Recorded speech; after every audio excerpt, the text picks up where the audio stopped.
So Leute, das war jetzt der finale Run vor der Meisterschaft, also der letzte Run sozusagen, die Generalprobe vor der Meisterschaft. Man sagt ja immer so, bei einer Generalprobe soll was schief gehen, damit es bei der Premiere nicht schief geht. Ein kleines Malheur ist passiert.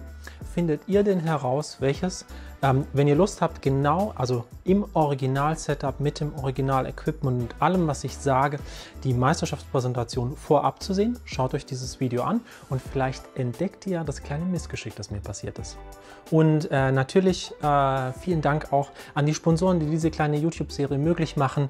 Rund um die Baristameisterschaft und die Vorbereitung dahin möchte ich ganz herzlich danken. Best Brew, ihr seid super. Marzocco und Reikert. Ich freue mich sehr. Ohne euch Sponsoren wäre diese kleine Videodokumentation nicht möglich. Insofern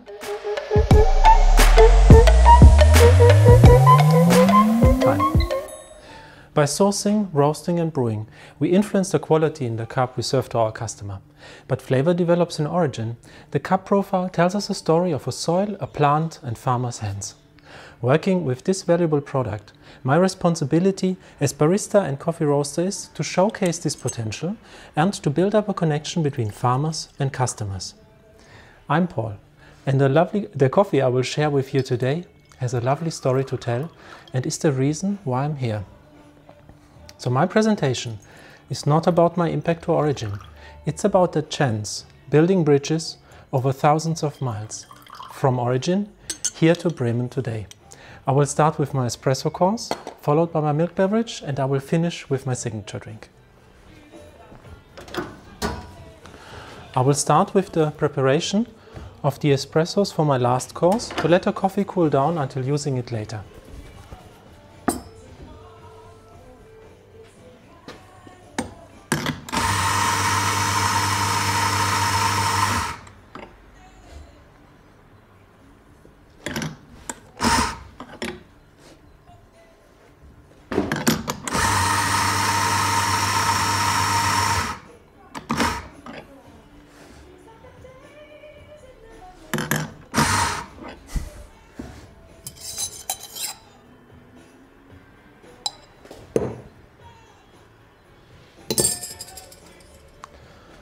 So the lovely red geisha I will share with you is grown by Carlos and Felipe Arquia on their farm Jardines del Edén in Quindío, Colombia.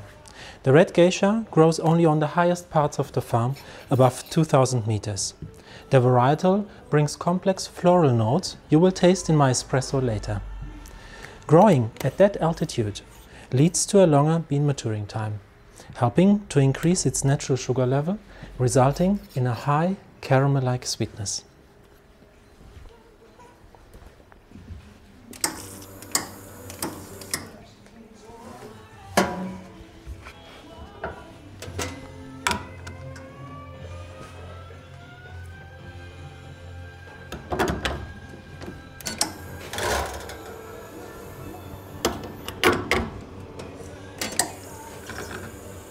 So, while processing, the whole cherries are exposed to a dry aerobic fermentation of 24 hours.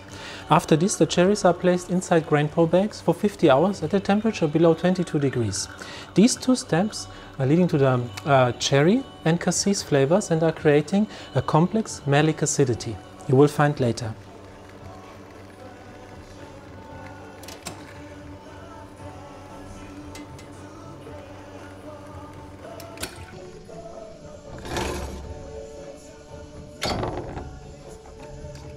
After 2 days of prehydration in silos, the whole cherries are placed on raised beds until 11% of moisture content is achieved, resulting in more flavor transparency.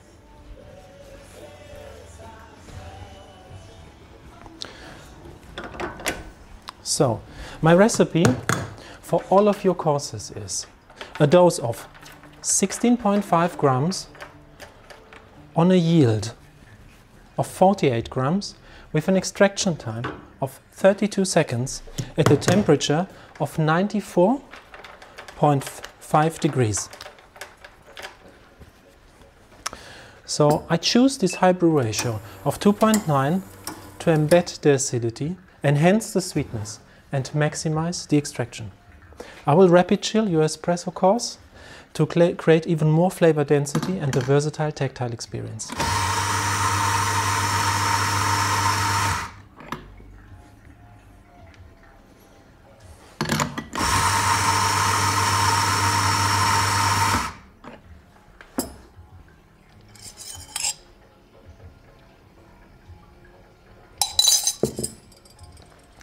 While roasting, I was focusing on sweetness and complexity. So after an adaptation time of 1 minute and 50 seconds with zero energy, I'm pushing the roast quickly towards 160 degrees to develop a lovely tartaric acidity. After this, I'm focusing on a constant declining rate of rise, up to 202 degrees at 12 minutes. That way, I achieve a weight loss of 13.8%, resulting in a creamy mouthfeel you will find later. While I'm preparing my espresso course, your espresso course, I'm focusing on this. So you have time to look at the menus in front of you with all the important coffee information.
Okay, now please evaluate your crema, but don't drink it yet until I let you know. I will stir the espresso for you as well. So go ahead and write down your flavor notes. You will find a medium body, a medium complex malic and tartaric acidity, and a high caramel-like sweetness.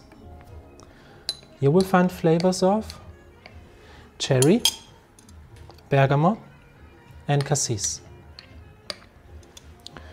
You can expect a low to medium chocolatey bitterness and a lingering, pleasant aftertaste with a toffee finish. Please enjoy.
So, a milk beverage for me is like a slice of cake.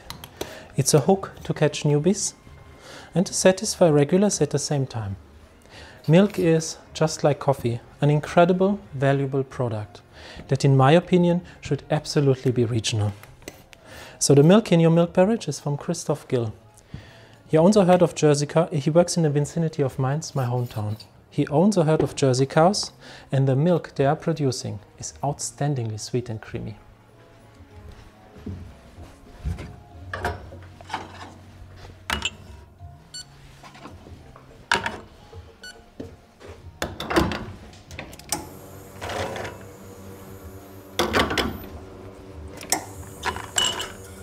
Through a freeze distillation, I concentrate the milk by 50%. That way, my milk beverage can be turned into what I'm looking for, a super delicious dessert.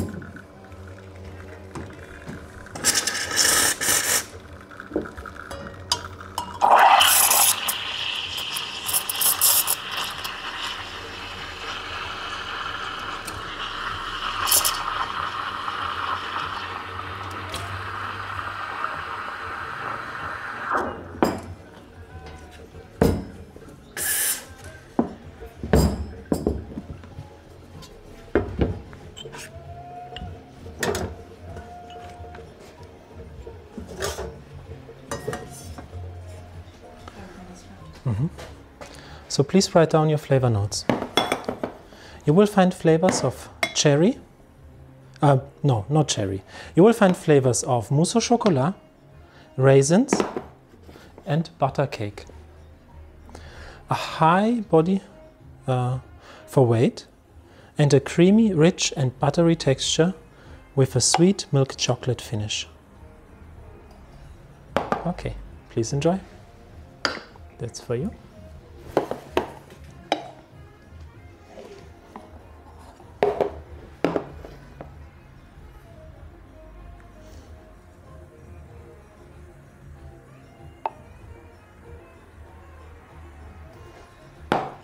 And for you.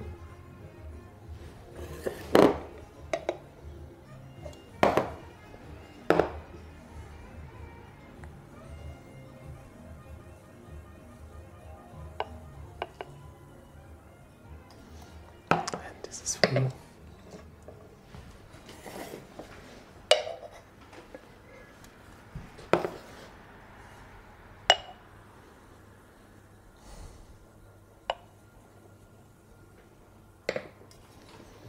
And for you. Please enjoy.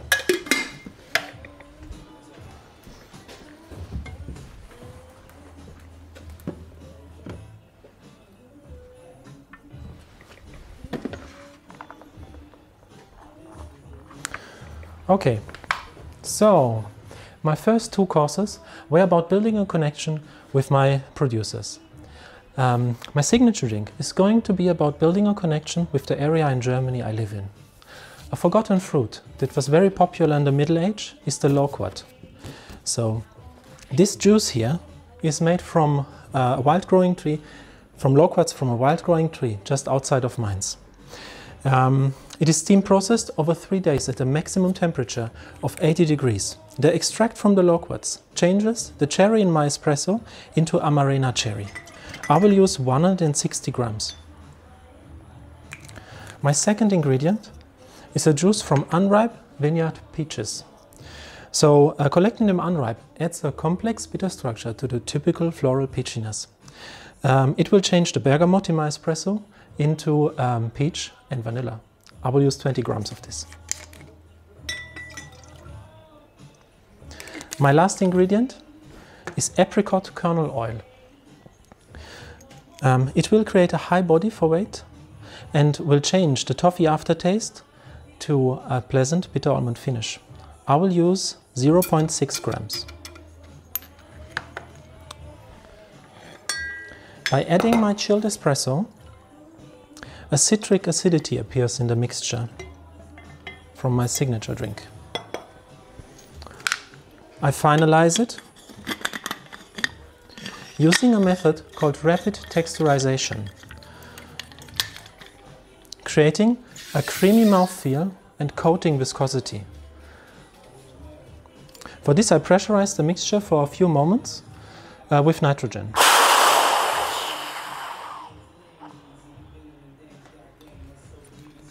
Okay guys, this is more than just blending ingredients. This is a harmony of flavors grown far away from each other. So please write down your flavor notes and wait with the evaluation of my drink until the end of my presentation.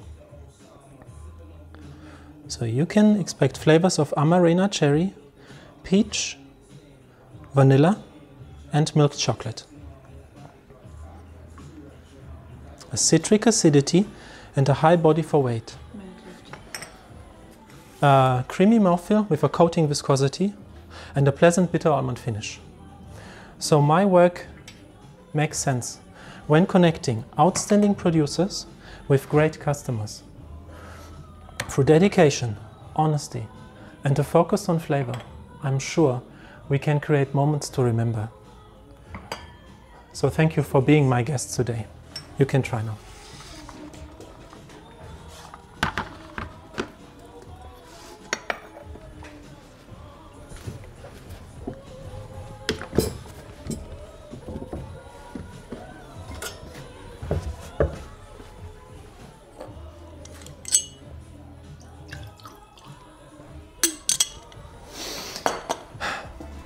Time.